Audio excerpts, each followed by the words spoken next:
திவ்யதேசத்திலே எல்லா ஆட்சிகளும் நன்றாக நடந்து வந்திருந்த காலம். அப்பொழுதுதான் 1311 வருஷத்திலே முதல் படையெடுப்பு நடந்ததுங்கிறத பார்த்தோம்.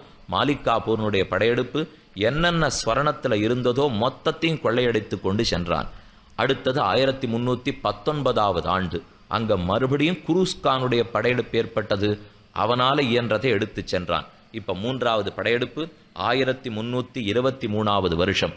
இந்த படையெடுப்பில் தான் நம்பெருமாள் ஊரை விட்டு வெளியே ஏக வேண்டிய நிர்பந்தம் ஏற்பட்டது. அதை தெரிவிக்கிறார் இங்கே. சகாப்தம் 1149க்கு மேல் அக்ஷய சம்பத்சரத்தில் துலுக்கர் தொண்டமண்டலம் வியாபித்தார்கள் என்று கேட்டு சுவாமி சந்நிதியிலே இங்கே எழுந்தருளி இருக்கிறதும் வெளியிலே எழுந்தருளுகிறதும் எது திருவுள்ளம் என்று திருவுள்ளச்சீட்டு போடுகையில் பெரிய பெருமாள் திருமுன்பே திருவுளச்சீட்டு போட்டு பார்த்துருக்கா.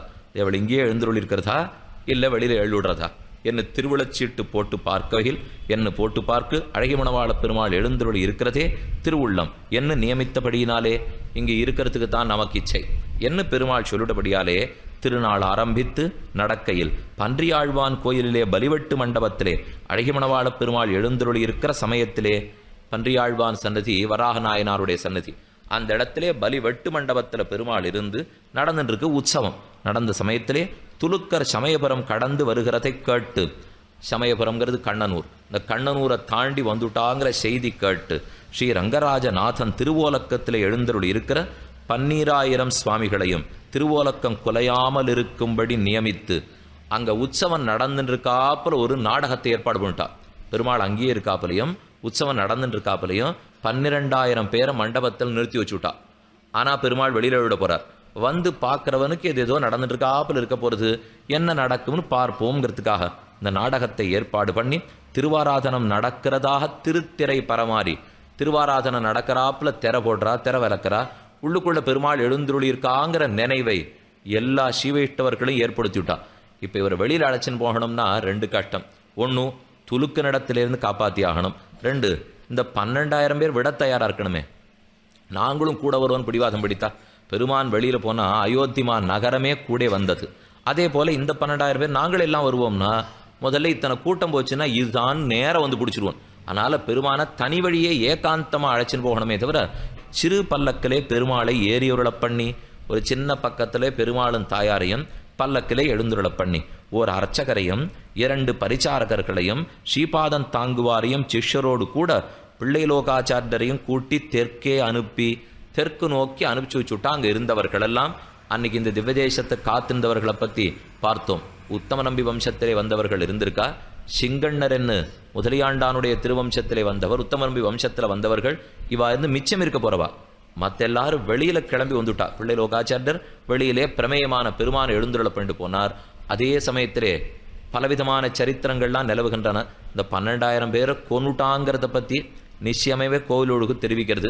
அதே போல வேதாந்த தேசிகன் சரித்திரத்தை பார்க்கச்சே நிறைய பேர் மிருத்த சரீரத்துக்கு நடுவில் படுத்துட்டு காப்பாத்தினாருங்கிற அந்த கதை வர்றதுனாலே 12000 பேரை கொன்னது உண்மையாகத்தான் இருக்க வேண்டும் என்று ஒன்றுக்கொன்று தொடர்பு படுத்தி பார்க்க வேண்டியிருக்கு. நேரம் ஒன்றை மட்டும் பார்த்தா புரியாட்டாலும் இந்த கதையில் அப்படி வருது. அப்போ இத்தனை மிருத்த சரீரம் கீழே கடந்திருக்கணும், அதுக்கு நடுவில் கடந்து தான் சுதப்பிரகாசியும் குழந்தைகளையும் காப்பாற்றினார்னா அத்தனை பேர் கடந்திருக்கணும் இல்லையோ. கிடந்திருக்கணுங்கிறதுக்காக இப்போ கோயிலோடுக்கு 12000 பேரை வெட்டினான்னு சொல்கிறது, அதனால உண்மையாக இருக்கலாம்ங்கிறது தோணும். ஏன்னா 12000 சீவையிட்டவர்கள் இந்த திவதேசத்தை வெட்டியிருப்பனா அத்தனை பேர் மரணம் அடைந்திருப்பார்களான்னு நமக்கும் ஒரு நிச்சயமான கேள்விக்கூறி. ஆனால் அது உண்மைங்கிறது தான் எல்லா கிரந்தத்திலேருந்து நாம் பார்க்குறோம். நாம் ஆங்கிலேயர் போராட்டத்தும் போது ஒரு இடத்துல சொல்கிறோம் இல்லையோ, எல்லாரும் கூடியிருந்தா ஆரோ ஒரு ஆங்கில துரவத்தை வந்து சுடுறதுக்காக ஆணையிட்டுட்டான். அந்த செவுத்தை ஏறி குதிக்கிறதுக்கு கூட முடியாமல் மொத்த பேரையும் சுட்டு தள்ளிலான்னு. அது சரித்திரத்தில் பார்த்துடுறோம், எல்லாருக்கும் தெரிஞ்சு போய்டுறது. அதை விட கொடூரமாக இந்த இடத்துல நம்ம நம்பெருமாளை ரட்சிக்கிறதுக்காக 12000 பேர் உயிரை கொடுத்துருக்காங்கிற சரித்திரத்தை இப்போ இங்கே கூடியிருக்கக்கூடிய எத்தனை பேருடைய குழந்தைகளுக்கு தெரியும்? தெரிஞ்சிருந்தான்னா ஸ்ரீரங்கத்தில் அதுக்கு ஆதரவு வரும். தெரிஞ்சிருந்தான்னா அன்னைக்கு இருந்த பூர்வாச்சாரியர்களிடத்தில் ஆதரவு வரும். குழந்தைகளை பொறுத்த வரைக்கும் என்ன, இவெல்லாம் ஏதோ புஸ்தகம் எழுதினா அவ்வளவே, இப்படி தான் அவைகள்லாம் நினச்சிடும். நாம தான் இது கிரந்த நிர்மாணத்துக்கு மட்டுமல்ல திவ்யதேச ரக்ஷணத்துக்கு எவ்வளவு போராடி இருக்கான்னு சொல்லணும். அப்போதான் ஸ்ரீவைஷ்ணவத்திலே ஆகட்டும் பாசுரங்களே ஆகட்டும் பிரமாணத்தில் ஒரு பற்றே குழந்தைகளுக்கு வரும். ஆக இங்கே பன்றியாழ்வான் மேட்டிலே ஓர் அர்ச்சகரையும் 2 பரிச்சாரகர்களையும் ஸ்ரீபாதம் தாங்குவாரையும். இன்னைக்கு பெருமானுக்கு எத்தனை ஸ்ரீபாதம் தாங்குவார்? 16 பேர் இருக்கா. எத்தனை தாசநம்பி வர்க்கங்கள்? 16 பேர் இருக்கா. எத்தனை அர்ச்சகர்கள்? 16 பேர் இருக்கா. ஒன்னொன்னும் 16 பேருக்கு இந்த விதேசத்திலே. இத்தனை பேருக்கு இன்னைக்கு இருக்குச்சே ஒரே அர்ச்சக சுவாமியா. அவருக்கு ஒரு உடம்புக்கு வந்ததுன்னா திருவாராதனத்துக்கு வழி தெரியாது. ஏழை பண்றவா 4 பேர் தான். அவர்களுக்கு ஏதானும் தோல் நொந்ததென்னால் எங்க கீழே வைக்கிறதுன்னு தெரியாது. 2 பரிச்சாரகர்கள் ஒரு அர்ச்சக சுவாமி எழுந்துருளை பண்றதுக்கு இப்படி தனி வழியே போயினார்னு புறப்பட்டான் எம்பெருமான். சிஷ்யரோடு கூட பிள்ளை லோகாச்சாரியரையும் கூட்டி தெற்கே அனுப்ப தாம் கோயிலிலே புகுந்து சில திருவாபரண பெட்டுகளையும் திருப்பல்லக்கிலே ஸ்ரீரங்கநாச்சியாரையும் சில பரிகரங்களையும் கூட்டி அனுப்பி, ஸ்ரீரங்கநாச்சியார் திருவாபரணங்கள் பரிகரங்கள் இதெல்லாத்தையும் சில பெட்டியிலே போட்டு பூட்டி தெற்கு நோக்கி அனுப்பி பெரிய பெருமாள் குலசேகரன் படி கல்திரை பரிமாறி, பெரிய பெருமாளுடைய குலசேகரன் படி திருவேங்கடமுடையானுடையது குலசேகரன் படி, அதேபடி எல்லா திவதேசத்திலையும் அதே பேரோடே கொண்டாடுகிறோம். அந்த இடத்திலே கல்திரை பரிமாறி முன்னதாக ஒரு விக்கிரகத்தை வைத்து கதவை பூட்டி, அதற்கு முன்பாக விக்கிரகத்தை வைத்து கதவை பூட்டி நாச்சிமார் சன்னதியிலேயும் அந்தப்படி பண்ணி நாச்சிமார் சன்னதியிலேயும் கல்திரை சமர்ப்பித்து விக்கிரகத்தை கொண்டு கீழே அந்த கதை நேற்றுக்கே விண்ணப்பம் பண்ணி முன்னாடி இருக்கிற தாயார் பின்னாடி இருக்கிற தாயாரை பற்றிலாம் நேற்றுக்கு உபன்யாசத்தில் அனுபவித்தோம். நாச்சியார் சன்னதியிலையும் அந்தப்படி பண்ணி மர்மஸ்தானங்கள் எல்லாம் திரோதானம் பண்ணி, திரோதானம் மறைத்தல் எது முக்கியமான இடமோ அதெல்லாத்தையும் மறைச்சுட்டா. இன்னைக்கு சொல்கிறோம் திருச்சி உபயநாச்சிமாரோட ஏழ்றதை வச்சிருக்காளே, உள்ளுக்குள்ளே ராசமகேந்திரன் 2வது திருச்சுத்துலேருந்து 3வது திருச்சுத்துக்கு போகிறதுக்கு வழி. அந்த இடத்துல உள்ள சுரங்கப்பாதை இருக்கு. நேராக தஞ்சாவூருக்கு போகிறதுக்காக வழி வச்சிருக்கா. ஒரு இடத்துக்கு போகிறதுக்கு வழி வச்சிருக்கிறதாக அந்த காலத்திலே ராஜாக்கள் ஏற்பாடு பண்ணியிருக்கணும். இந்த மாதிரி வழிகளை எல்லாம் அடைத்து மூடி தாம் திருவோலக்கத்தில் வர துலுக்கரும் திரையில் புகுந்து விக்கிரகத்தை காணாமல் உள்ளுக்குள்ளே சுத்தி வரா. ஒன்று எங்க விக்கிரகம் இருக்குன்னு தெரியலே.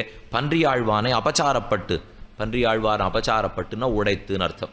நேர உடைத்துன்னு எழுத மாட்டா. அவர்கள் விக்கிரகத்தை உடைக்கிற வேலை நிறைய பண்ணியிருக்கா. அது மிக கொடூரமான செயலும் கூட.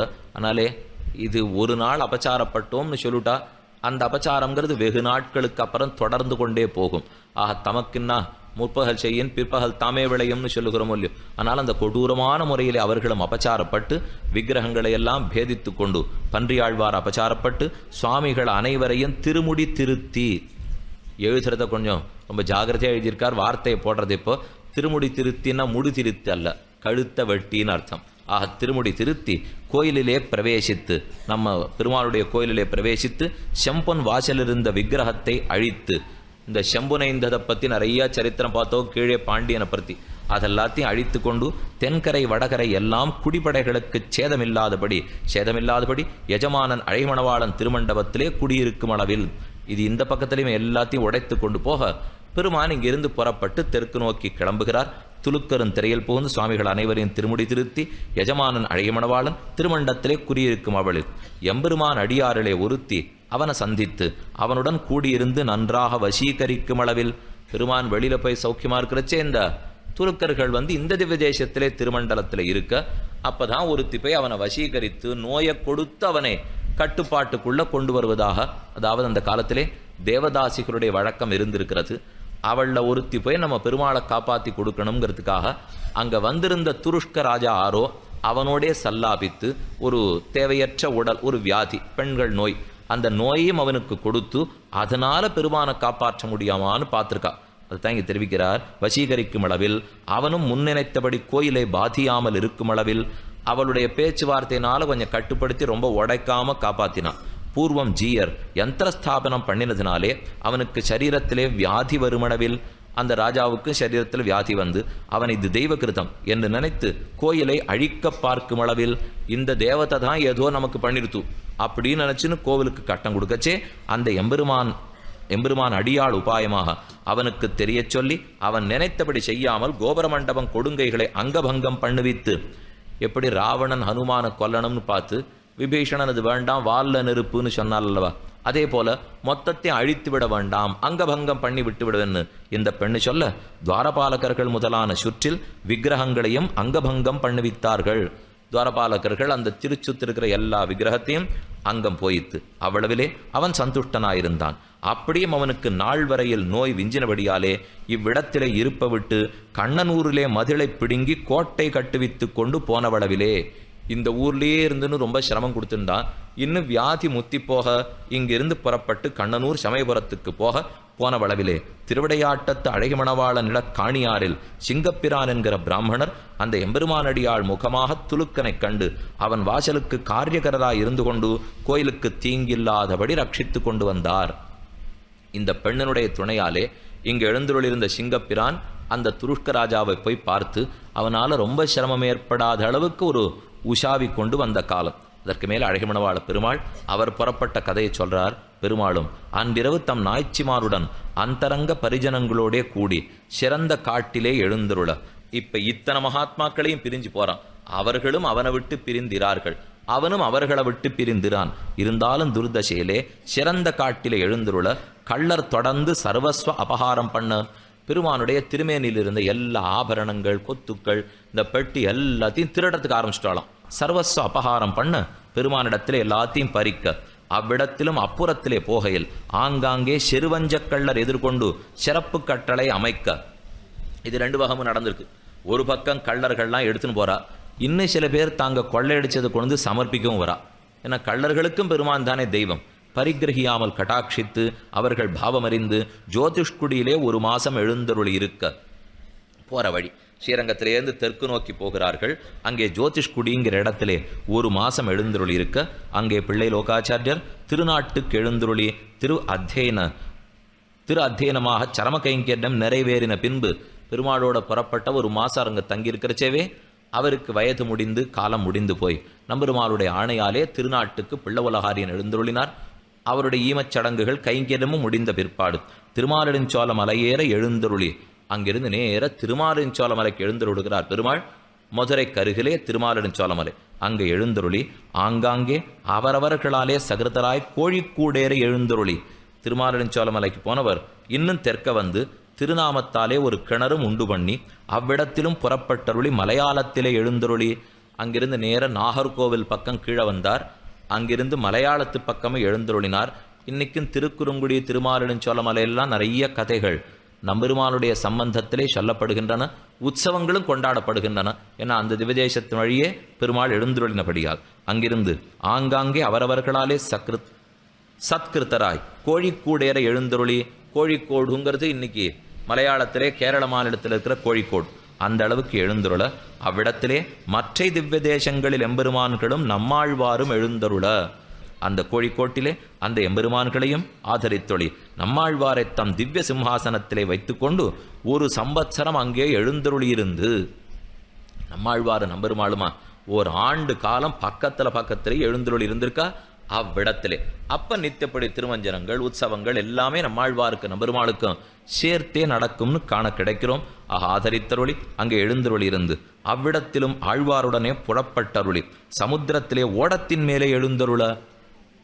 இவர் நிறையா புதுசாக வேற பண்ணி பார்த்துருக்கார் போல் இருக்கு போன பெருமாள். சாதாரணமாக இந்த பல்லக்கிலே தோளுக்கு நீ அன்னை தோல்லே இருந்து போரும் ஆயிடுத்துனா கொஞ்சம் ஓடத்தில் போய் பார்ப்போம் அப்படிங்கிறதுக்காக அந்த பக்கத்துலலாம் ஓடத்தில் குறுக்க போகணும். இப்போவும் ஒரு நாட்டிலேருந்து இன்னொரு நாட்டுக்கு போகிறச்ச குறுக்க கடல் வரும். ஆனால் அதை தாண்டி ஓடத்திலே செல்வார்கள். ஓடத்திலே எழுந்தருள மத்தியே ஆழ்வார் பிராமாதிகமாக சமுத்திர ஜலத்திலே எழுந்தருள. மறந்து சரியா எழுந்தருள பண்ணாத்தினாலே சமுத்திர ஜலத்தோரமாக ஆழ்வார் அடித்து கொண்டு போக வேண்டியது ஏற்பட பெருமாள் தனித்து எழுந்துள்ள திருவுள்ளம் இல்லாதபடியாலே ஓடத்தை திருப்பி பெருமாள் நியமனத்தாலே கருடன் வட்டமிட்ட விடத்திலே முழுகி ஆழ்வாரை எடுத்து பெருமாளுடன் சேர்க்க. இது புதுசான செய்தி இந்த இடத்துல இருக்கு. இது நாம் இப்போ யதீந்திர பிரவண பிரபாவத்திலேயோ மற்ற கிரந்தங்கள்லையோ சேர்த்தா இதை போல் செய்தி சேர்க்கப்படவில்லை. திடீர்னு நம்மாழ்வார் உழுந்துட்டதாகவும் மேலே ஓடத்தை செலுத்துறதுக்கு நம்பெருமாளுக்கு எண்ணம் இல்லாமல் திருப்பச் சொல்ல வந்து கருடன் வெட்டமிட்டு இந்த இடத்துலேன்னு காட்ட கீழே இறங்கி நம்மாழ்வாரை தேடி எடுத்துன்னு வந்ததாகவும் செய்தி பார்க்கிறோம். பெருமாளும் ஆழ்வாருடன் திருக்கிணாம்பியிலே அநேக நாள் எழுந்தருள் இருந்து. திருக்கிணாம்பிங்கிறது இன்னைக்கு கர்நாடக மாநிலத்திலே மைசூருக்கு தெற்கு புறத்தில் இருக்கிற இடம். திருக்கிணாம்பிங்கிற இடத்தில் ஆழ்வாரோடே எழுந்தருளி இருந்து ஆழ்வாருக்கு தம் வட்டமனையும் முத்துச்சட்டையும் சாதித்தருளி. தன் வட்டமனைய முத்துச்சட்டை 2ஐயும் பெருமாள் கொடுத்தார். ஆழ்வாரை அங்கே நிறுத்தி தாம் சபரிகராய் புங்கனூர் வழியாக திருநாராயணபுரம் எழுந்தருளினார். ஆழ்வார் அங்கேயே இருக்க சொல்லிவிட்டு தான் புறப்பட்டு புங்கனூர் வழியா திருநாராயணபுரம் மேலக்கோட்டைக்கு போய் சேர்ந்துட்டார். இனி அங்கிருந்து மேலே பார்ப்போம். பெருமாள் திருவேங்கடத்துக்கு எழுந்தருளியது. ஆழ்வாருடனே ஏகாசனத்திலே இருந்து ஏகபாத்திரங்களிலே திருவாராதனம் கண்டருளுகையில் அழகாக தெரிவிக்கிறார். ஒரே பாத்திரம் ஒரே ஆசனம், மிகுந்த நண்பர்களாக இருந்தால் தான் இது நடக்கும். ஏகாசனத்திலே இருந்து ஏகபாத்திரங்களிலே திருவாராதனம் கண்டருளுகையில் ஆழ்வார் திருப்படிக்கமும் பெருமாள் ஸ்ரீஷடகோபமும் சாதிக்கிறது. ஆழ்வாருடைய திருப்படிக்கத்திலேயும் தீர்த்தத்தையும் பெருமாளுடைய ஸ்ரீஷடகோபமும் சாதித்து வந்தார்கள். அது முதலாக பெருமாள் திருவாராதனமான உடனே திருப்படிக்க தீர்த்தம் சேனமுதலியார் கோயிலிலே ஸ்ரீரங்கநாராயணஜியர் முதலான பாரபத்தியக்காரருக்கு சாதிக்கிறது. திருப்படிக்க தீர்த்த நேர சேனமுதலியார் கோயிலிலே ஸ்ரீரங்கநாராயணஜியர் முதலான பாரபத்தியக்காரருக்கு சாதிக்கிறது. சாதித்தார்களாம். பெருமாள் புறப்பட்டருளினால் அது முதலாக நடையிலே சுந்தரபாண்டியன் கொண்டு போகிறதில்லை. அதனால் நடையில் போகும்போது சுந்தரபாண்டியன் எடுத்து கீழே பார்த்துட்டோம். சுந்தரபாண்டியம் எது, ஹேல்யம் எது, திருக்கோமண்டலம் எதுங்கிறதெல்லாம் பார்த்துருக்கோம். அதை கொண்டு போகிறதில்லை. இந்த படி திருநாராயணபுரத்திலேயும் அநேக நாள் எழுந்தருளியிருந்து பிரதட்சிணமாக திருவேங்கடத்துக்கு எழுந்தருளி திருமலையிலே பகுகாலம் திவ்யோத்சவத்துடனே எழுந்தருளியிருந்தார். பிரதட்சிணமாக இது நம்ம தமிழகத்தை ஒரு சுற்றிட்டார். இப்போ நம்பெருமாள் நடுவுலேருந்து கிளம்பினார். மதுரை நோக்கி போனவர் நாகர்கோவில் போய் திருவனந்தபுரம் பக்கம் போய் கோழிக்கோட்டு பக்கம் போய் திருக்கணாம்பிக்கு போய் மேலே கோட்டைக்கு போய் திருமலைக்கு போய் திரும்ப செஞ்சி வழியாக திரும்ப திருவரங்கத்துக்கு எழுந்துள்ளார். ஒரு தரவம் பிரதட்சணம் பண்ணினா போலே. அதே போல பிரதட்சணமாக பகுகாலம் திவ்யோத்சவத்தினுடனே எழுந்தருள் இருந்தார். மேலே எம்பெருமான் அடியாளுக்கு கட்டளையிட்டது. ஒரு கால விசேஷத்திலே நம்பெருமாள் சன்னதியிலே துலுக்கர்கள் பெருமாளுக்கு திருமஞ்சனம் முதலியவர்கள் செய்ய ஒட்டாமலும் கோயிலுக்கு யாரையும் வரவொட்டாமலும் உபதிரவன் பண்ணி கொண்டிருந்தனர். இப்படின்னா நமக்கு சந்தேகம் வரும். இப்போ பெருமாள் எங்கே இருக்கார்? அவரைத்தான் கிளப்பின்னு போய் திருமலையில் எழுந்தருளை பண்ணியாச்சே, திடீர்னு என்னமோ கோவிலில் திருமஞ்சனம் நடக்க விட்டாமல் உபதிரவம்னா திருவரங்க மாளிகையாரை எழுந்தருளை பண்ணிவிட்டான்னு வச்சுக்கணும். உள்ளுக்குள்ள திருவரங்க மாளிகையார் உண்டு, அவருக்கு கைங்கரங்கள் நடந்து வந்திருக்கு மெதுவா. அந்த சமயத்திலே கோயிலுக்கு யாரையும் வரவொட்டாமலும் உபதிரவம் பண்ணி கொண்டிருந்தனர். இவர்கள் செய்யும் உபதிரவத்தை பார்த்து மனம் சகியாதவளாய் எப்படியாவது இந்த துலுக்கர்களை இவ்விடத்தினும் துரத்த வேணும் என்கிற எண்ணம் கொண்டு ஒரு தினம் தான் அலங்காரத்துடன் கோயிலுக்கு வந்தாள். அதாவது ஒருத்தி இவனை எப்படியாவது கெடுத்து பெருமாளை காப்பாற்றணுங்கிற எண்ணத்தோடே துலுக்கர்களில் பெரியவன் இவளை பார்த்து ஆசைப்பட்டு அருகில் வந்தான். அவளும் இச்சை கொண்டவள் போல இருந்தாள். துலுக்கனும் அவளை பார்த்து உங்கள் சுவாமி எங்கே என்று கேட்டான். நான் காண்பிக்கிறேன் வாரும். பெருமாள் எங்கேன்னு கேட்டிருக்கான். நான் காண்பிக்கிறேன் வாருமென்னு கீழண்டை கோபுரத்தின் மேலே அழைத்து கொண்டு போய் பரவாசுதேவரை காண்பித்தனள். காட்டி அவன் அந்த பரவாசுதேவரை எட்டி பார்க்கும்போது அவனை அவ்விடத்திலிருந்து கீழே தள்ளிவிட அவனும் வீழ்ந்து இறந்து போனான். அவளும் பிரம்மஹத்தியானது நம்மை பீடிக்கும் என்று தானும் வீழ்ந்தனள்.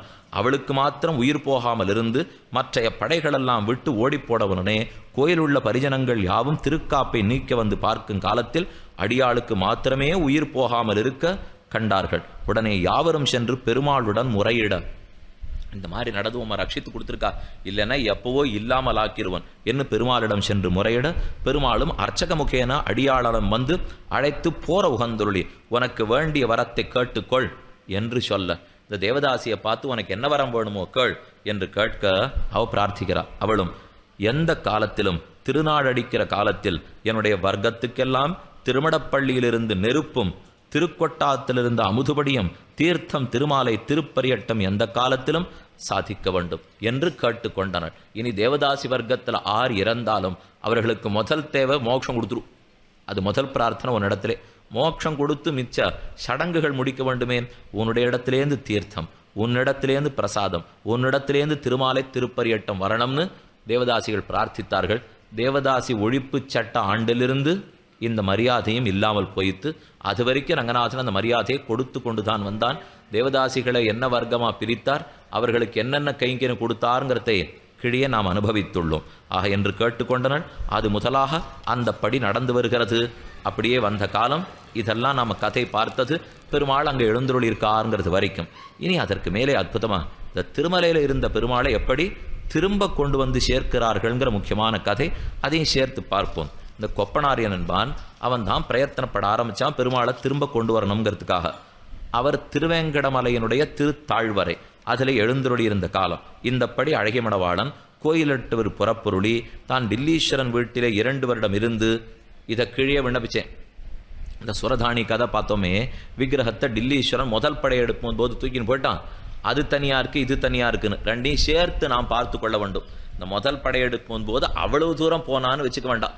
டில்லீஸ்வரன்னா இந்த எல்லையை தாண்டினாலே அவர்களை பொறுத்த வரைக்கும் வெளியில் போனாப்பல தான். ஒரு படை வீட்டில் இருந்துட்டு திரும்பி வந்தார்னு கூட வைத்துக் கொள்ளலாம்.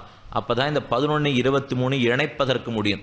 உண்மையான கதையை திருமலையில் இருந்தது தான். அதுக்கு சரித்திர ஆராய்ச்சி பூர்வமாகவே எல்லா இடங்களும் உண்டு. திருமலையிலேருந்து இப்போ பெருமாள் திரும்ப எழுந்துள்ள வேண்டும். அப்பொழுதுதான் இந்த கொப்பனாரியன் மிகுந்த பிரயாசைப்பட்டான். அவங்கிட்ட இருந்தது 30,000 வீரர்கள். ஆனால் அவன் எதிர்க்க வேண்டியது 2 லட்சம் பேர். 2 லட்சம் பேர் துருக்கர்களை 30,000 வீரர்களை கொண்டு 30,000 அவனிடத்திலே மொத்தமாக இருக்கலை. ஒரு ராஜாவா போய் சந்திச்சு இந்த பெருமாள் இந்த இடத்துல இருக்கார், திருவாராதனெல்லாம் எப்படி நடந்துன்னு வந்த பெருமாள் இவர், தர்மவர்மா கொடுந்தான், விபீஷணன் கொடுந்தான், இக்ஷ்வா கொடுந்தான், கதையெல்லாம் சொல்லுவான். ராஜாவையும் உட்காத்தி வச்சு அவர்களுக்கு நன்னா தான் ஒரு உற்சாகத்தை ஏற்படுத்தி, நீ 100 பேரை கொண்டா, நீ 200 பேரை கொண்டா என்ன ஒரு ராஜாவா இந்த படையில சேர்க்கறதுக்கு ஆரம்பிச்சா. அதான் 36 தொடங்கி 71 வரைக்கும் போராடியிருக்கான் அவன். 1 நாள் 2 நாள் அல்ல. தன்னிடத்தில் இருந்த இந்த சிறு படையை திரட்டுறதுக்காக ஒரு ராஜாவிடத்துலையும் போவன். கொஞ்சம் கிட்டக்க வராப்பில் இருந்தா அழைச்சின்னு வந்து திருமலையில் இருக்கிற பெருமாளை சேவை பண்ணி போனான். இதோ பார், இந்த பெருமாள் தான் ஊருக்கு திரும்பி போகணும், இவரை திரும்ப போக ஒட்டாமல் அடித்தார்கள், நீ வா என்ன கூட சேர்த்துன்னு தானும் இருந்தான். துருஷ்கர்களிடத்தில் இருந்த பெரிய ஆயுத பலமும் அவனிடத்திலே கிடையாது. இருந்தாலும் ஜெயித்தான். இந்த 30,000 பேரை கொண்டு மெதுவா திருமலையிலேருந்து தான் ஊர் செஞ்சு கொண்டுட்டான். அதுக்கு மேலே இன்னும் தெற்கு நோக்கி வர வேண்டும். அவன் திரும்ப கொண்டு வந்து தான் 1371 பெருமாளை இந்த இடத்திலே ஸ்தாபிக்கிறான். உள்ள வர்ற காலத்தில் பக்கத்தில் அழகிமணவாள கிராமம்னு கிராமம் இருக்கு. அதன் வழியாகத்தான் உள்ள வந்திருக்கார் பெருமாள். இந்த பெருமாளுக்கு அப்போ ஒன்றும் சொத்து இல்லைங்கிறதுக்காக கிராமத்தவர்களுக்கெல்லாம் கூடி மொத்த கிராமத்தையும் பெருமாளுக்கு எழுதி வச்சுட்டா. அதனால பக்கத்தில் இருக்கிற அழகிமணவாள கிராமம் பெருமாந்து. இன்னைக்கும் சித்திர மாசம் குத்தக விடுறார் பெருமாள் அந்த கிராமத்தை அந்த ஊர்க்காராளுக்கு. ஏன்னா சொத்து பெருமாந்து. சித்திர மாசம் பார்த்தீங்கன்னா தான் குத்தக விடுவர். சித்திரையில் அவள் குத்தகை எடுத்துன்னு போய் நாற்று நட்டு களை பறித்து பண்ண ஆரம்பிக்கணும். தை மாதம் அந்த கிராமத்தாலே தலையில் மொத்த நெல்லரிசியும் தூக்கிட்டு பெருமாள்கிட்ட கொண்டு வந்து சமரிச்சிருவா. குத்தகை வாழ்ந்து சித்திரையில் நெல் விதைத்து 10வது மாதம் தை மாதம் பொங்கல் பண்டிகை கொண்டவனை அறுத்து அருவையை கொண்டு பெருமாள்கிட்ட சமர்ப்பிக்கிறாள்ங்கிற அர்த்தமெல்லாம் இன்னைக்கு செயல்பாட்டிலே ஓலைச்சுவடி அளவிலே உண்டு. இது நாம் பார்க்குற எல்லாம் கடைசி நாள் சொல்லணும்னு நினச்சிருந்தேன், இப்போவே சொல்கிறேன். இந்த புஸ்தகத்தை பார்த்த மொத்தம் எல்லாம் ஓலைச்சுவடி அளவிலே உண்டுங்கிறத ஞாபகத்தில் வச்சுக்கணும். இதில் இருக்கிற பல விஷயங்கள் இன்னைக்கு நடக்கலாம், நடக்காமலும் போகலாம். ஆனால் அநேகமாக 75-80% நடக்கிறதுங்கிறது தான் உண்மை. அது ராமானுஜர் ஏற்படுத்தின திட்டத்திலே ஒரு குறைபாடும் இல்லை. அங்கங்கே ஒருத்தொருத்தர் சந்ததி இல்லாத படுத்துனா அந்த கைங்கரியம் மற்ற பேருக்கு ஏற்படுறதுக்குள்ளதான் சில சிக்கல்கள். அதனால சிலது நின்னது போயிருக்கலாமே தவிர மற்றபடி எதுவும் குறைவர நடந்து கொண்டு வருகிறது விதேசம். ஆக பெருமாள் கொடவரையும் சந்திரகிரி வெளிப்படுத்தினது. அந்த இருளரும் 2 இருளர்கள் கொடவர்கள் இவா பெருமான காத்துன்னு உட்காண்டிருக்கா மலை தாழ்வரையிலே. இருளரும் சந்திரகிரி பட்டணத்திலே போய் அவ்விடத்தில் பிரபுவுடனே இச்செய்தியை சொல்லி அந்த பிரபுவை துஷ்பிரவேசமான பிரதேசத்திலே கூட்டி கொண்டு வந்து பெருமாளையும் அந்த விருத்தரையும் சேவிக்க பண்ண கொடவர்கள் 2 பேர் பெருமானோட கூட கிடந்திருக்கா. இந்த பிரபுவை சந்திரகிரியிலேருந்து கூட்டின்னு வந்து, இதோ பாரும் பெருமாள் எப்படி கட்டுப்பட்டு கிடக்கிறார், நீர் தான் ரட்சித்து திரும்ப கூட்டின்னு போகணும் என்ன அந்த ராஜா காட்ட அந்த பிரபுவும் ஆச்சரியப்பட்டு விருத்தரையும் பெருமாளையும் வெளிப்படுத்தி நாட்டிலே எழுந்தருள பண்ணி கொண்டு வர கொடவர் பெருமாளுடன் கோயிலில் எழுந்தருள பரிஜனங்களும் ஆனந்தப்பட்டு பெருமான வரவேற்க இந்தப்படி அங்கே எழுந்தருளிருக்கும் காலத்திலே துலுக்கன் பாண்டிய மண்டல பர்யந்தம் வியாபித்திருக்க வித்யாரண்யனாரே ஆனைக்கொந்திப்பட்டணம் பிரபலமாய் அங்கே ராயசம்ஸ்தானம் உண்டாய் ஹரிஹரராயர் ராஜ்யம் பண்ணி கோபணவுடையார் செஞ்சியிலிருந்து திருவேங்கடமுடையானை சேவிக்கிறதுக்கு திருமலைக்கு வந்து, செஞ்சியிலிருந்து கோபணவுடையார் திருமலைக்கு வந்து பெருமாளை சேவிக்க திருவேங்கடமுடையானை திருவடி தொழுது திருவேங்கடமுடையானை சேவித்து அழகிய மணவாள பெருமாள் எழுந்தருளி இருக்கிற பூர்வோத்தரத்தை விசாரித்து திருவேங்கடமுடையான இடத்துல போய் நம்பெருமாள் வந்திருக்காராமே எங்க இருக்காருன்னு கேட்டான் இந்த ராஜா. போய் அவ்விடத்திலே பெரிய பெருமாள் எழுந்தருளி இருக்கிற செய்தியை கேள்விப்பட, பெரிய பெருமாள்னா பெரிய பெருமாள் எழுந்துருளி இருக்க மாட்டார், நம்பெருமாள் தான் எழுந்துருளி இருப்பார். சேதியை கேள்விப்பட சந்திரகிரி பிரபுவும் கோபணவுடையார் வந்திருக்கிற சங்கதியை தெரிந்து அவரை சந்திரகிரிக்கு வரும்படியாய் நியமிக்க, சந்திரகிரி பிரபு ஏற்கனவே பெருமாளை வந்து சேவிச்சுட்டு போயிருக்கா. இப்போ கோபணவுடையார் இந்த ஒரு இடத்துல தான் 2 தொடர்பு ஏற்படுறது. இப்போ கோபணவுடையார் வராங்கிறதுக்கும் இந்த பழைய கதையில வந்த சந்திரகிரி பிரபு கொடவர்களுடைய கதையில வர்ற சந்திரகிரி பிரபுக்கும் இந்த கதையில வந்திருக்குது 23 கதை 11 கதைன்னு வச்சுக்கோ. இந்த 23 கதையில வர்ற இவருக்கும் ஒரு தொடர்பை கோயிலோடு கொடுக்கிறது. ஆக நியமிக்க கோபணவுடையாரும் சந்திரகிரிக்கு வர சந்திரகிரி பிரபுவும் இவரை அழைத்து கொண்டு போய் பெருமாளை சேவிக்க செய்ய சில நாள் அவ்விடத்தில் எழுந்துருள் இருந்து பெருமாளை கூட எழுந்துருள பண்ணி வைத்து கொண்டு சிங்கபுரத்திலே எழுந்துருள பண்ணி அங்கே அனைத்தழுகும் அத்தியன உற்சவமும் கண்டருள பண்ணி கொண்டு இருக்க. இவர் எங்கே போனாலும் உற்சவத்தை மட்டும் விடுறதில்லை பொருள். எங்கள் திருமலையில் போனால் அங்கே உற்சவம், திருமாலிருஞ்சோலைக்கு போனால் அங்கே உற்சவம், திருக்கணாம்பிக்கு போனால் அங்கே உற்சவம். நாளும் விழவராத வீதி. இந்த வீதி மட்டும் விழவராத வீதி அல்ல, பெருமானும் விழா. ஒலி கேட்க என்னைக்கும் பெருமான் மறந்ததில்லை. ஆக கேட்ட அத்தியனோற்சவமும் கண்டுரள பண்ணி கொண்டிருக்க இந்த சேதியை அழகிமணவாளன் காணியாளரான சிங்கப்பிரான் புத்திரன் திருமணத்தூண் நம்பி அறிந்து உத்தம நம்பியை செஞ்சிக்கு அனுப்பி வைத்து. இப்போ இங்கே வந்துடுத்த செய்தி, ஓ பெருமாள் ஆரோ வந்து சேவிக்கிறா போல் இருக்கு, உற்சவங்கள்லாம் ஆரம்பித்து வைக்கிறா, அப்போ நம்ம ராஜ்யம் ஆயிடுமா, திரும்ப பெருமாள் எழுந்துருளி விடறா, இல்லை இந்த பெருமாளுக்கு அங்கங்கே போய் பழக்கம், அதே ஊர்னு இருந்துட்டார்னா அது எல்லாத்த விட பயம். என்ன இவர் எந்த ஊருக்கு போனாலும் அங்கே உட்கார்ந்து விடுறார். இப்போ இங்கிருந்து கிளம்பி செஞ்சிக்கு போய் தன் ஊர் நடுவர், திருமலைக்கு போய் தன் ஊர் நடுவர், அங்கே இருக்கிற பெருமாளை விட தனக்கு பெருமையை சம்பாதிச்சு நடுவர். ஆனால் இவா பயம். உடனே இங்கிருந்து ஆளை விட்டு அனுப்ப உத்தம நம்பி துரித கதையிலே சென்றார். அங்கே போய் உத்தம நம்பியை செஞ்சிக்கு அனுப்பி வைத்து ஒரு கால விசேஷத்தில் இவ்விடத்தில் துலுக்கன்மயத்தை உளவாகி அனுப்பி வைக்கையில் கோபனவுடையாரின் நிரவதிக பலத்துடனே வந்து கோபனவுடையார் நிறைய படைகளை திரட்டி கொண்டான். துலுக்கரை நிசேஷமாக அழித்து மிச்சம் வைக்காமல் எல்லாரையும் முடித்து சிங்கபுரத்திலும் சகாப்த 1293 அதாவது நம்முடைய கணக்குப்படி 1371 அந்த ஆண்டிலே வைகாசி மாதம் 17ஆம் தேதி பரீதாபி வருஷம் திருவரங்கன் திருப்பதியிலே பெருமாளை நாச்சியாருடனே எழுந்துருளப் பண்ணி ஆக சுத்தினார் எம்பெருமான் 23 தொடங்கி 71வது வருடம் வரை 48 ஆண்டுகள் தன்னிலத்திலே இல்லாமல் வேற்றினத்திலே பல எம்பெருமான்களையும் கட்டாட்சித்து அடியார்களையும் கட்டாட்சித்து அங்கங்கே மலையாளம் என்ன, கன்னடம் என்ன, ஆந்திரம் என்ன மொத்தம் போட்டு தருக்கும். மலையாளத்துக்கு போனார், அடுத்து திருக்கணாம்பி கன்னடத்துக்கு போனார், மேலக்கோட்டை கர்நாடகத்துக்கு போனார், திருமலையப்பனை சேவிக்கிறதுக்கு ஆந்திரத்துக்கு போனார். ஆனால் இது இத்தனையும் சேர்த்து அந்த காலத்தில் தமிழகம் என்ன துங்கபத்ர கரைக்கு தெற்கில் இருந்தே ஹரிஹரனும் புக்கனும் ஸ்தாபித்திருக்கிறபடியால் இது மொத்தத்தையும் ஒரே ராஜ்யமாகத்தான் ஆண்டு வந்தான். ஆனால் பெரியவாச்சான்பிள்ள தன் வியாக்கியானத்தில் அப்பப்போ எழுதும்போது தமிழ் நடையாடுகிறதுக்கு வடக்கு எல்லையாக இருக்கிறபடியால் என திருவேங்கடத்தை பற்றி எப்பொழுதும் எழுதுவர். அப்போ இருந்தது தமிழகம்னு பேர் இருந்திருந்தாலும் திருவேங்கடத்துக்கு வடக்கே வேற்று மொழி இருந்திருக்க வேண்டும் அப்படின்னு தான் பெரியவாச்சானுடைய வியாக்கியானத்திலேருந்து தெரியறது. ஆக கோபனவுடையார் பெருமாளை எழுந்துருளை பண்ணிக்கொண்டு நாச்சியாருடனே எழுந்துருளை பண்ணி இந்த பரீதாபி நடக்கிறது 1371 பார்த்தோம். இதுக்கு அடுத்த பரீதாபி 1431 60 ஆண்டுகள் கழித்து மறுபடியும் பரீதாபி வரும். அப்பதான் ஈடு கேட்டது நம்பெருமாள் மணவாளமாமனிக்கிற இடத்தை. ஒரு பரீதாபி உள்ள வந்தார், 60 வருஷம் பேசாமல் இருந்தார். அடுத்த பரீதாபி ஈடு மகாகிரந்தத்தை தான் கேட்டார். நடுவில் எம்பெருமான் கோயில் நாச்சியாருடனே எழுந்துருள பண்ணி கோயில் திருக்காப்பை நீக்கி பெரிய பெருமாளுடன் சேர்த்து பிரதிஷ்டிப்பித்து கோவில் கதவை தரம்பி திரும்ப உள்ள போனார் நம்பெருமாள். பெரிய பெருமாளுடைய பிரதிஷ்டிப்பித்து திருவாராதனமும் பண்ணி வைத்து தர்மவர்மாவின் திருமதில் கீழண்டை வெளிப்புறத்திலே அவருக்கு தனியன் கொடுத்து விற்த்தாந்தத்தை வெளியிட்டருளினார். உள்ளுக்குள்ளே இப்போ நம்பெருமாள் எழுந்துருவிட்டார். பெருமாள் திருவரங்க மாளிகையார் ஏற்கனவே உள்ள இருக்கார். இப்போ இந்த 2 பேரில் 6 நம்பெருமாள். அது அரானோத்தர் ஸ்தாபித்தாகணுமே. அது அடுத்த சரித்திரம் தெரிவித்தார். விருத்தரும் ஆரிபட்டாள் வாசலுக்குள்ளே சேனவன்னான் திருமண்டபத்திலே திருமங்கமன்னன் திருமண்டபத்திலே எழுந்துருள பண்ணி கொண்டிருந்தார். அந்த விருத்தரான கொடவரிடத்திலே பெருமாளிடத்திலேயும் போயிருக்கிற ஜனங்கள் அதிசங்கை பண்ணி கொண்டிருக்க முன்னர் பெருமாள் டெல்லிக்கு எழுந்துருளக காலத்தே நாச்சியாரை வில்வமரத்தடியிலே எழுந்துருள பண்ணிவித்து போனார்கள். ஆனால் மற்ற நாள் உதய காலத்திலே நாச்சியார் கோவில் வில்வமரத்தடியிலே ஸ்ரீரங்க நாச்சியாருடைய கிரீட்டத்தில் மகுடமாத்திரம் வெளியாக காண்பிக்க மழை பெய்து ஸ்ரீரங்கநாச்சியாருடைய தலையில் இருக்கிற கிரீட்டம் மட்டும் வெளியிலே காண்பிக்க ஓ நாச்சியார் இங்கே உண்டு என்னை வில்வமரத்தை செய்தித்து உள்ளே கொண்டு போய் எழுந்துருளை பண்ணினா. இப்படி பூர்வீகரை தேடுமரவில் இந்த 2 பேரில் 6 அழகிய மணவாள பெருமாள் திருவரங்க மாளிகையாரா, அவரும் வசரமாகத்தான் இருக்கார். இல்லை பக்கத்தில் இருக்கிற நம்பெருமாளா, அவரும் அதே வசரத்தில் இருக்கார். இந்த 2 பேரில் 6 நம்பெருமாள் என்கிற சந்தேகம் ஏற்பட இந்த விருத்தாந்தங்களையும் கேட்டு திருவரங்கன் திருப்பதியில் பூர்வீகரை தேடுமளவில் அப்போ 23க்கு முன்னாடி இருந்திருக்கிறவா வரணும். அவள் வந்தால் தானே யார் நம்பருமாள்னு சொல்கிறதுக்கு முடியும். 12,000 பேர் முடி திருத்தி விட்டானே, இருந்திருந்தா வந்து சொல்லலாம். 12,000 சீவையிட்டவர்கள் பிராணனை விட்டுட்டா. இப்போ 6 கூட்டுன்னு வந்து எத்தனை நம்பருமாள்னு சொல்லி வைக்க. நல்ல வேளை ஒரு ஈரங்கொல்லி இருந்தான். வண்ணானொருவன் 93 வயசில் வர்ணகாய தார்டியமும் பிரக்ஞா பாட்டவும் இருக்க. பிரக்ஞா பாட்டவும் இருக்கு, ஆனால் கண் அவனுக்கு தெரியல. பிரக்ஞ மனசு இருக்குன்னு அவனுக்கு ஞாபக சக்தி இருக்குது, ஆனால் அவனுக்கு கண்ணு பார்க்க முடியல. வயசு 93. அவன் ஒருத்தன் தான் நம்பெருமாளையும் பார்த்து இப்பொழுது 6ன்னு சொல்ல முடியும். வண்ணாத்தான் சீவைஷ்டம் வண்ணாத்தான்னு சொல்லுவார்கள் ஈரங்கொல்லி. இந்த வண்ணாத்தானை பிடிச்சி வந்து கேட்டா இப்போ எப்படி 2 பேரில் நம்பெருமாள் 6ன்னு சொல்லுவோம். அவன் தடவி பார்க்குறான். கண் இருந்திருந்தா சொல்லியிருப்பேன், ஆனால் எனக்கு கண் இல்லையே, நான் எப்படி சொல்லுவேன்? நல்ல வேளை ஒரு வழி தெரிவித்தான்.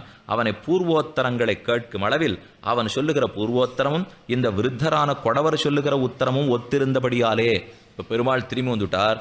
இந்த கொடவர் எப்பப்படி பெருமாள் இருக்காருன்னு சொல்கிறதும், பழைய பெருமாள் எப்பப்படி இருப்பன்னு ஞாபக சக்தினால இந்த வண்ணாத்தான் சொன்னதும் ரெண்டும் ஒத்துத்தான் போச்சு. இந்த கொடவர் சொல்கிற பெருமாளும் வெளியில் போயிட்டு வந்த நம்பெருமாள் தான், இவன் சொல்கிறத நம்பெருமாளும் அவர் தான்.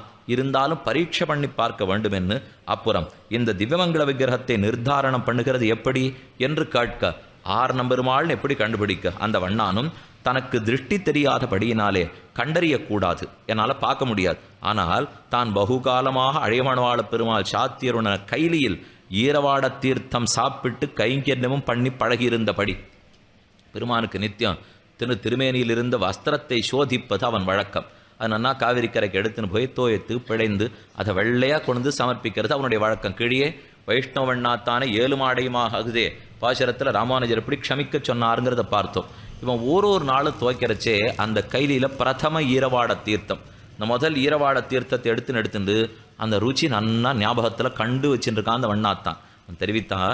அதனால் இங்கே பெருமாளுக்கும் நாச்சியாருக்கும் திருமஞ்சனம் பண்ணி ஈரவாட கைலியை கொண்டு வந்து தனக்கு தீர்த்தம் சாதிக்க சொல்ல, அந்தபடியே இருவரையும் திருமஞ்சனம் பண்ணி ஈரவாடை தீர்த்தம் சாதிக்க அந்த வண்ணானும் அழகிமணவாள பெருமாள் ஈரவாட தீர்த்தத்தை சாப்பிட்டு இவரையே நம்முடைய ஆண்டவன் அழகிமணவாள பெருமாள் என்று கண்ணும் கண்ணீருமாக மோகித்து உருக, நம் பெருமாள் இவரே, அழகிமணவாளன் இவனேன்னு கடைசியிலே பிரம்மா காட்டி கொடுக்கலே, சிவன் காட்டி கொடுக்கலே, வியாசர் காட்டலை, வால்மீகி காட்டலை, ஆரும் காட்டவில்லை. ஒருத்தன் வண்ணாத்தான் ஈரங்கொல்லி காட்டி போனான் நம் பெருமாள். அன்னில இருந்தால் இவருக்கு நம்பெருமாள்னு பேர். இன்னி வரைக்கும் அழகிமணவாளன்னு பெருமானுக்கு தனித்திருநாமம். ரங்கநாதன்கிறது பொது பேர். இப்போ ரங்கநாதன்கிறது வெளியூர்காரர்களுக்கு, அவளுக்கு தான் ரங்கநாதன் சொல்லணுமே தவிர நமக்கு என்ன ரங்கநாதன் தான் இல்லேன்னு யாரும் சொல்லலை இப்போ. ஆனால் நமக்குன்னு அபிமானிக்கப்பட்ட பேர் அழகிமணவாளன் நம்பெருமாள்னு சொன்னாத்தானே பெருமாளுக்கே ஒரு நெருக்கம். அந்த நெருக்கத்தை ஏற்படுத்தி வைத்த பெரியவன் தான் இவன். இந்த ஈரங்கொல்லியான சீவைட்டம் வண்ணாத்தான் 93 வயசுக்கு கண்ணு தெரியலே, ஆனால் மனத்துக்கு பெருமாள் சேவை சாதிச்சுட்டார். நம்ம கண்ணு நன்னா தெரியறது இன்னும், ஆனால் மனத்துக்கு புரிய மாட்டேங்கிறாரு. கண்ணு தெரியாததுக்காகவோ தெரிஞ்சதுக்காகவோ பெருமான் இல்லை, கால் நடந்ததுக்காகவோ கை நடக்காததுக்காகவோ பெருமான் இல்லை, மனத்துக்கு அவன் தோன்றுகிறான்ங்கிறது முக்கியம். அதைத்தான் இந்த வண்ணாத்தான் தெரிவிக்க, அழகிமணவாள பெருமாளென்னு கண்ணும் கண்ணீருமாக மோகித்திருந்து அநேகம் போதைக்கப்புறம் மோகம் தெளிந்தது கண்டு சோழன் முதலான பேர்கள் அவனுடைய பக்திக்கு ஆச்சரியப்பட்டும் இருக்கும் அளவில் அன்று ராத்திரி அந்த பிரபுவான சோழன் சொப்பனத்திலே இந்த விற்த்தாந்தங்களை அழகிமணவாள பெருமாள் சொப்பனம் சாதித்ததினாலே பெருமாளும் அந்த பிரபுவுக்கு சொப்பனம் சாதித்து நாமே தான் திரும்ப எழுந்தருள் இருக்கிறோம் என்று சொல்ல, அன்று முதலாக மேலே தெரிவிக்கிறார், ஸ்ரீரங்கநாச்சியாரையும் அழகிமணவாள பெருமாளையும் பூர்வ பிரகாரமாக பிரதிஷ்டிப்பித்து பெருமாள் நியமனத்தினாலே ராசமகேந்திரன் திருவீதியில் வடகீழ் மூலையிலே திருநடை மாளிகையிலே அறையாக தடுத்து அந்த டில்லீஸ்வரன் புத்திரியான சுரதானியை சித்திரதூபமாக எழுதி வைத்து பிரதிஷ்டிப்பித்து, துலுக்கு நாச்சியார் அந்த இடத்திலே கோடியிலே டில்லீஸ்வரனுடைய பெண்ணை பிரதிஷ்டிப்பித்து அவளுக்காக நித்தியமாக பிராத்த காலத்திலே டில்லியில் நடந்தபடிக்கு கோதுமை ரொட்டியும் மதுரப்பருப்பும் கிச்சடியான பொங்கலும் பெருமான் அமுது செய்தருளி. இந்த வடக்கேர்ந்து வந்து அங்கே சாப்பிட்டு பழகி விட்டாரோ இல்லையோ, ஒருத்தருக்கு இது பழகி விடுத்துனா வடக்க ஒரு 30 வருஷம் இருந்துட்டு வந்தா அவளுக்கு பார்த்து அரிசிச்சோரா ராத்திரியா அப்படின்னு நம்மளை பாப்பா. என்ன சுவாமி இங்கே தான் பிறந்தீர் வளர்ந்தீர் ஞாபகம் இருக்கானா? இப்போ இல்லை, அங்கே போயிட்டு வந்துட்டோம், இனிமேல் அந்த சாப்பாடு தான் நமக்கு பிடிக்கிறது. பெருமாளும் பார்த்தார், இனி அரிசி கிச்சடி பொங்கல் சாப்பிடுவோம், அதே போல் காலவெள்ளை ரோட்டு வெண்ணெய் அமுது, இதுதான் பெருமான் வரையறுக்க என்ன சாந்து நாச்சியார் அமுது செய்தரும்படி பண்ணி பெருமானுக்கு இதை பெருமாள் அமுது செய்து பூமி நாச்சியார் என்று பெயர் கொண்ட சாந்து நாச்சியார் அமுது செய்தரும்படி பண்ணி அதற்காக கொரநாட்டிலே 2 கிராமம் சமர்ப்பித்தது ராஜமகேந்திரன் கைங்கரியம். இவளை எழுந்துள்ள பண்ணி இந்த கோதுமை பாலும் வெண்ணையும் ரொட்டியும் நடக்கிறதுக்கு 2 கிராமம். உடனே அதை எழுத்தி வைத்திருக்கான் சோழ மன்னவன். ஒரு கைங்கரியமும் குறைவர நடக்கணுங்கிறதுல ராஜாக்கு இருந்த ஆதரம். அதைத்தான் இங்கே நாம் பார்க்கலாம். அதே போல திருத்தாழ்வரை தாசர் ஈரங்கொல்லி பஞ்சு கொண்டான் இசையரியும் பெருமாள் கூட்டத்தார் என்னும் அருளப்பாடு. அடுத்து பெருமாள் மரியாதை கொடுக்கணும். இப்போதான் போனகம் செய்த சேடத்தை ஏற்படுத்தி வச்சுவிட்டார். துலுக்கநாச்சியாருக்கு சன்னதி கட்ட சொல்லிட்டார். அதே போல அழகிமணவாள பெருமாளும் சேரபாண்டியன் சிங்காசனத்திலே ஏறி அருளி, இவரை ஏறி அருளை பண்ணுறதுக்கு மற்றவன் பட்ட பாடு அவனுக்கு தெரியும். ஆனால் உட்காந்து பேசுறது மட்டும் தைரியமாக இவர் பேசிடுவார். மற்ற எல்லாரையும் தானும் ஓட விட்டு தான் தன்னுடைய அழகான சிம்மாசனத்தில் ஏறி அமர்ந்து அந்த விருத்தரான கொடவரை அழைப்பித்து, இந்த தாழ்வரையில் திருமல தாழ்வரையில் காத்து இருந்தாரே ஒரு கொடவர், 90 வயசு கிழவர், அவரை கூப்பிட்டு நம் திருத்தாழ்வரை தாசர் என்று அருளப்பாடிட்டு சகல வரிசைகளும் சாதித்தருளி தாழ்வரையில இருந்து தாச கைங்கரியம் பண்ணினபடியால் அவர் திருத்தாழ்வரை தாசர் அருளப்பாடிட்டு சகல வரிசைகளும் சாதித்தருளி அந்த விருத்தனான வண்ணானையும் ஈரங்கொல்லி என் அழைத்து பகுமானம் சாதித்தருளினார். அது முதலாக கொடவருக்கு திருத்தாழ்வர தாசை என்று பட்டர் பேரும் ஈரங்கொல்லி என்று கோயில் சந்நிதி வண்ணானுக்கு பட்டப்பேரும் நடந்து வருகிறது. குலசேகரன் திருவீதியில் வடக்கு வாசலிலே பஞ்சு கொண்டான் துருக்கருடன் படை பண்ணி சரீரத்தை உபேட்சித்தபடியினாலே அது 11 உள்ள வரச்சேவே இந்த பஞ்சு கொண்டான் எதிர்த்து பார்த்து முடியிலே சரீரம் போடுத்துங்கிறத கண்டோம். அதற்காக அவனுக்கும் உபேட்சித்தபடியினாலே அந்த வாசலிலே தாம் எழுந்தருளுகிற போது அந்த பஞ்சு கொண்டானுக்கு அருளப்பாடு சாதிக்க திருவுள்ளமானார். எப்ப அந்த வாசலை கடக்கச்சேவும் பஞ்சு கொண்டானுக்கு அருளப்பாடு திருவுள்ளமானார். இந்த விருத்தாந்தங்கள் எல்லாம் சாந்து நாச்சியார் சன்னதியில் வெளிப்புறத்து சுவரிலே சிலாலிகிதம் பண்ணியிருந்தது. அந்த இடத்துக்கு வெளியிலேயே சுவரிலே சிலாலிகிதம் ஆயிற்று. மேலும் சித்திரமண்டபம் ஜீர்ணோத்தாரணத்திலே விஷகலிதமாயித்து அழகிமணவாள பெருமாள் பாடுவாருடைய கானரசத்தில் ஈடுபட்டு சுரதானியை விட்டு வருகையாலே விண்ணப்பம் செய்வார் போய் பாடி பெருமாளை மயக்கித்தானே சுரதானியை மறக்க சொல்லி அழைச்சின்னு வந்திருக்கா. ஆனால் அவா கைங்கிறதுக்காக அது முதலாக பாடுவாருக்கு இசையறியும் பெருமாள் கூட்டத்தார் என்ன அருளப்பாடு நடந்து வருகிறது. இசையறியம்னு சொன்னதுக்கு காரணம் ராஜாவை மயக்கிறதுக்கு அந்த ஜெகினி நாட்டியம் ஆடினது, பெருமான மயக்கிறதுக்காக வடக்கத்து சங்கீதம் இசைத்து கீழ் நோக்கி கூட்டின்னு வந்தது. அதனால இசையறியும் பெருமாள் கூட்டத்தார் என்று விண்ணப்பம் செய்வாருக்கு அருளப்பாடு நடந்து வருகிறது. பெருமாள் வெளியில் எழுந்துருளினார். 1371 திரும்ப எழுந்துருளி தன்னுடைய ஸ்வஸ்தாபத்தை லபித்தார். இனி இருக்கிறதுக்காக எந்தெந்த பூர்வாச்சாரியர்கள் என்னென்ன கிரந்தங்களை எல்லாம் இந்த பெருமாள் திரும்பி வரணுங்கிறதுக்காக பாடியிருக்கார். அவர்கள் பட்ட ஆசை என்ன, ஆசையை நிறைவேற்றி கொண்டு பெருமான் எப்படி உள்ளே எழுந்துருளினார், மேற்கொண்டு எப்படி உற்சவாதிகளை கண்டுருளி இன்றளவுக்கும் குவாமம் பெருமானை சேவிக்கிறோங்கிறதை நாளை இந்த கோட்டியிலே விண்ணப்பம் பண்ணுகிறேன்.